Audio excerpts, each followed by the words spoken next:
You need to watch your mouth. Your negative self-talk is ruining your life. Honey, I hope you're ready for this episode. Get your pen, get your Post-it, get your ambition planner, and let's go.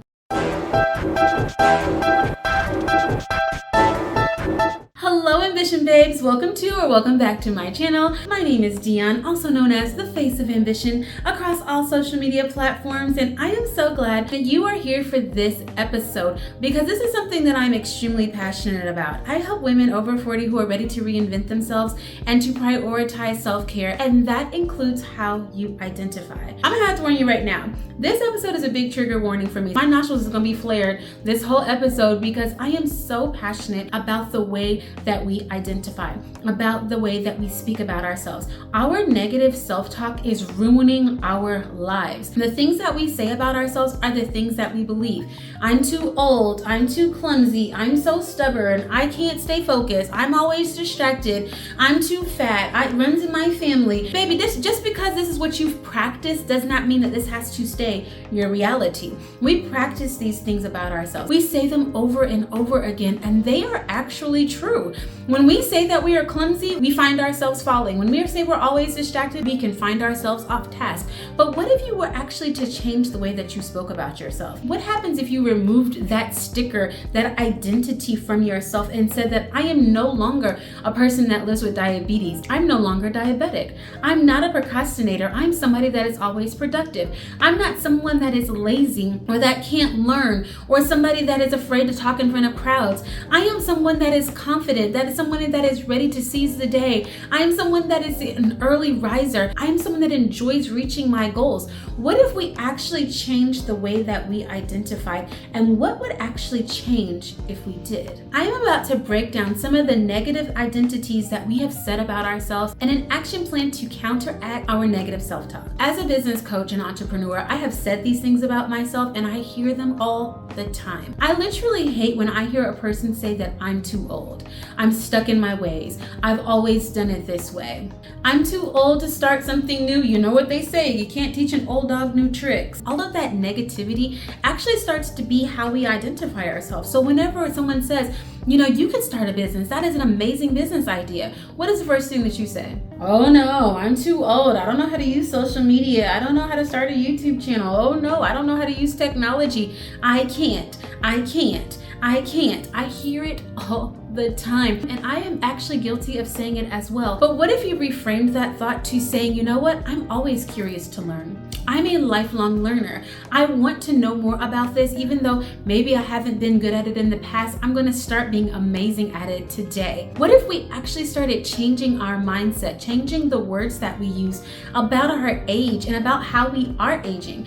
I see so many people talk about I'm pro-aging and all of these things. The words that you say don't actually match your actions. You act as if you're too old to get out there and run. Oh, you act like you're too old to be able to learn a new trade or a skill or to start a YouTube page or to learn something about technology or to start a business or to get married. You act as if because you are a certain age that time has just passed you by. You need to watch your mouth, sis. You are fearfully and wonderfully made. As long as God gives you breath inside of your body, there is still a chance. There's a chance to learn something new. There's a chance to identify a new skill that you've always wanted to develop. There's a chance to actually tap into that hobby that would make you so ridiculously proud of yourself to pursue. There's a chance to learn, to read, to experience, to travel, to not know how to do something and do it scared. There is an opportunity because you are alive. You are not too old to be able to do anything that God gives you the idea to do. If He's giving you the idea to do it, He's not going to give you an idea to do something or the desire to do something and then put you in a body or in a season that you're not actually able to accomplish it. If you decided I want to take up horseback riding and you're 79 years old, get yourself up on that horse. Put on a helmet. Make sure your life insurance is paid up, but put on that helmet and get on that horse, honey. This is the chance of a lifetime. Our lives are so full of opportunity. To say that you're too old to be able to do something is literally a demonic spirit that is telling you that you can't. If God tells you that you can, if He puts that fire inside of your belly, today's the day that you do it. I'm not good enough. I'm afraid to do it because I'm not good at public speaking. I'm not good at writing. I'm not good at persuading individuals to buy things. I'm not good at creating things or drawing things or staying on task. I'm just not good enough. I told y'all I'm gonna have a hard time getting through this episode because I hate, and when I say I hate, I mean it. I hate when I hear individuals say or act like they can't do something or they're not good enough to do it. All of us were born with unique strengths, values, and skills. I don't have the same talents as you have. And the reality of it is that you are good enough to do it if God has told you that it's for you to do. I know so many women who have gotten into the ministry, who started a business later in life and have had so much fear and trepidation around doing it because they simply felt like they weren't good enough to do it. That there was somebody else that was better equipped for the job. But I want to encourage you to do it anyway, do it scared, and do it with compassion. I don't know anyone that has done something the very best that it could ever be done the very first time they have done it. But one thing that person did not do was stop trying. The very first person that comes to mind is Serena Williams. I'm pretty sure the first time that she stepped on a tennis court, she was not hitting aces. She wasn't hitting the ball at 120 miles an hour. She wasn't taking out her component in 23 minutes. But what she did do was she kept trying. What did she lose? Absolutely. Has she won? Heck yeah. But what she stopped telling herself is that she wasn't good enough. Imagine what this world would be like if individuals didn't take risk. You know, I heard a sermon the other day about how your faith is risky. You have to take risk in order to exercise your faith. Barack Obama would have not been the very first Black president if he didn't take a risk and step out on faith. He tried it. He simply tried it. Is he good enough? The whole world, for generations, as long as we've known Black people on this planet, we've been told that we're not good enough to be the president. But you know what he did? He tried. And you know what happened? He became the president. It takes you actually deciding, I am good enough. I can do it. Literally, if someone else can do it, why can't I do it? Why can't I have 1 million followers? Why can't I start a nonprofit organization? Why can't I combat homelessness and feed the hungry and start a Fortune 500 company and redecorate my house and have children and have the life of my dreams and own a car that I thought was always out of my price range? Why can't you? Why can't you? You are good enough. You can do it. I want you to do me a favor. I want you to get that post-it that I'm always talking about and write on that post-it, I am enough. Whatever you are enough to do, I want you to put that post-it on the mirror in your bathroom, and I want you to look at it every single day and remind yourself that you are enough. Whatever you have inside of you is enough to be able to do the task, to be able to stand up to the challenge, to be able to meet the expectations, to be able to exceed those expectations. You were built with it inside of you. Now is the time to cultivate it because we are waiting for you. I'm fat. My whole family is fat. I'm not pretty enough. I'm not attractive enough. No one wants me. Okay, I'm gonna approach this negative belief with a lot of tender love and care because I've been called fat.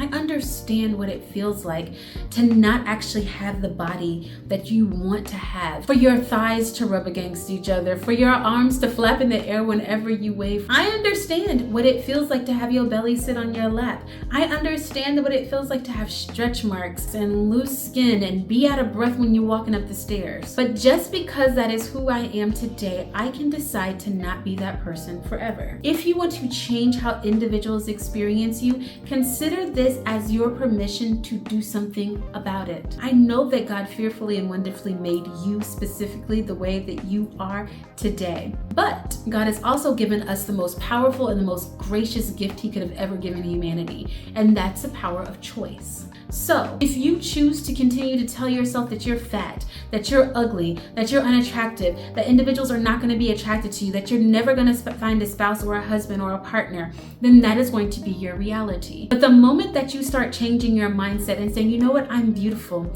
I deserve happiness, I deserve joy, no matter what my body looks like, that person's going to be attracted to you. And you know who else is going to be attracted to you? You are. You're going to start showing up in the mirror and being like, girl, you look good. You look good with the stretch marks. You look good with them thighs. You look good with that booty, sis. You are beautiful. You have got to stop talking negatively about your body. Your self-image, your self-worth, the way that individuals experience you, the way that you present yourself matters. The moment that we change the way that we negatively speak about ourselves is the moment that we change the thing we don't like. If you want to be able to change your body, you can. If you want to lose weight, you can. If you want to be able to eat healthier, you can. You have to decide, I want to change these things. And you know, the most amazing thing is that you don't have to do this alone. I have been on a health journey for a very long time.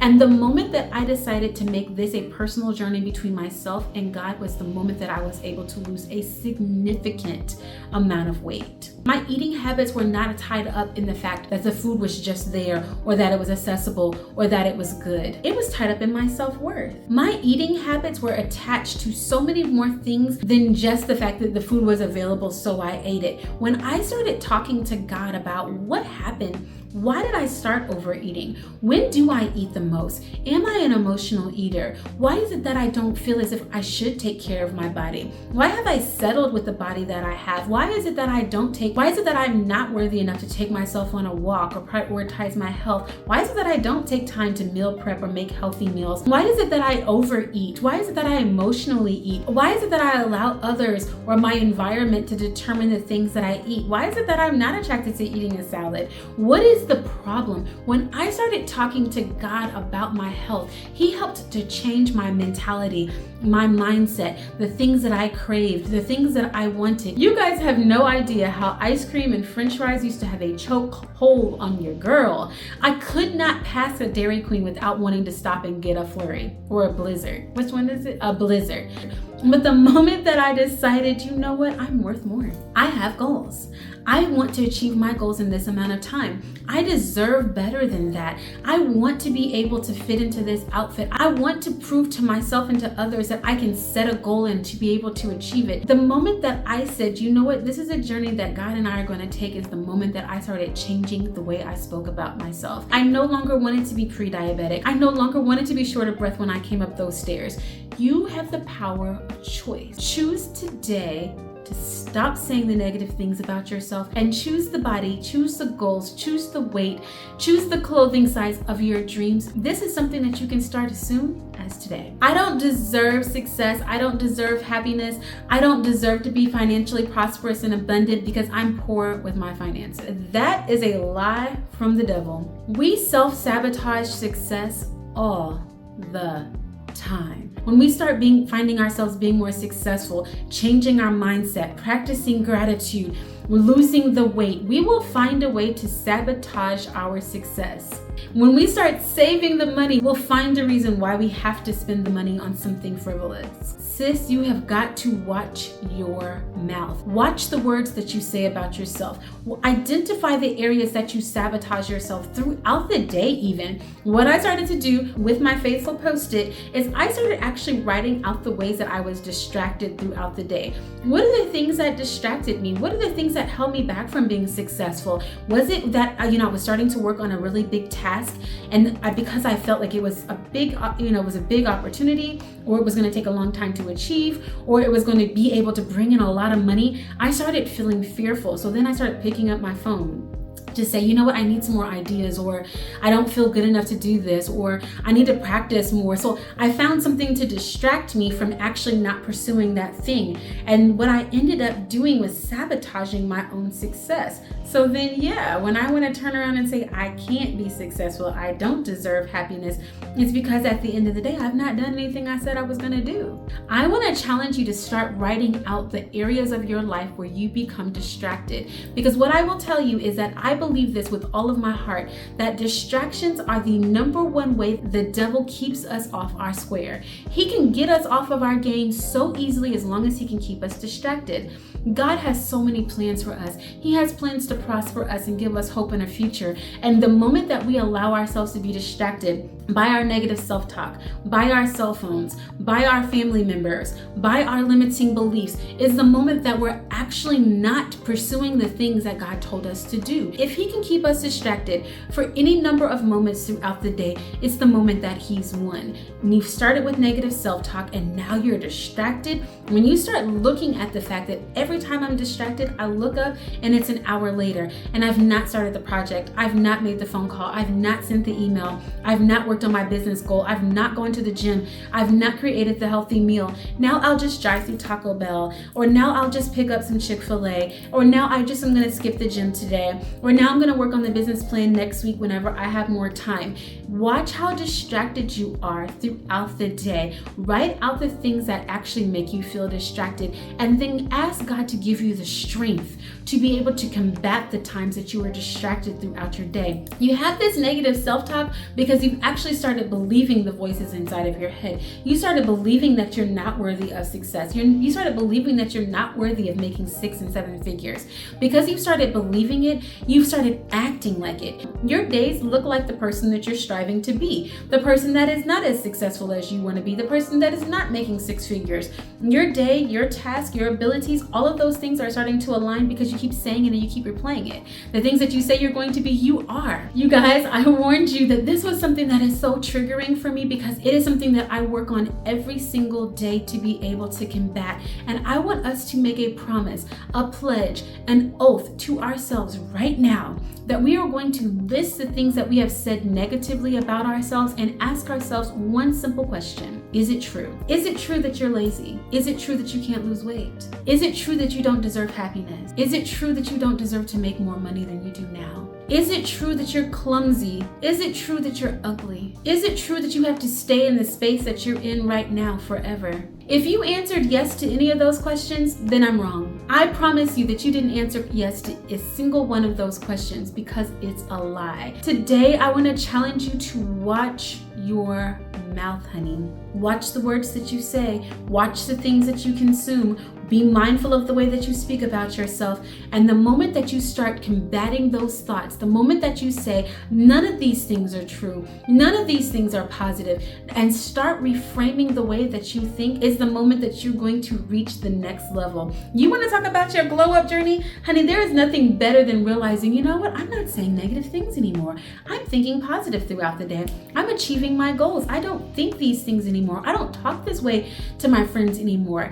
I want to challenge you to actually start to think about the things that you say before you say them. I had to warn you guys, this one was a really hard episode for me. I hope that you were inspired and take time to do the homework that I have assigned to you.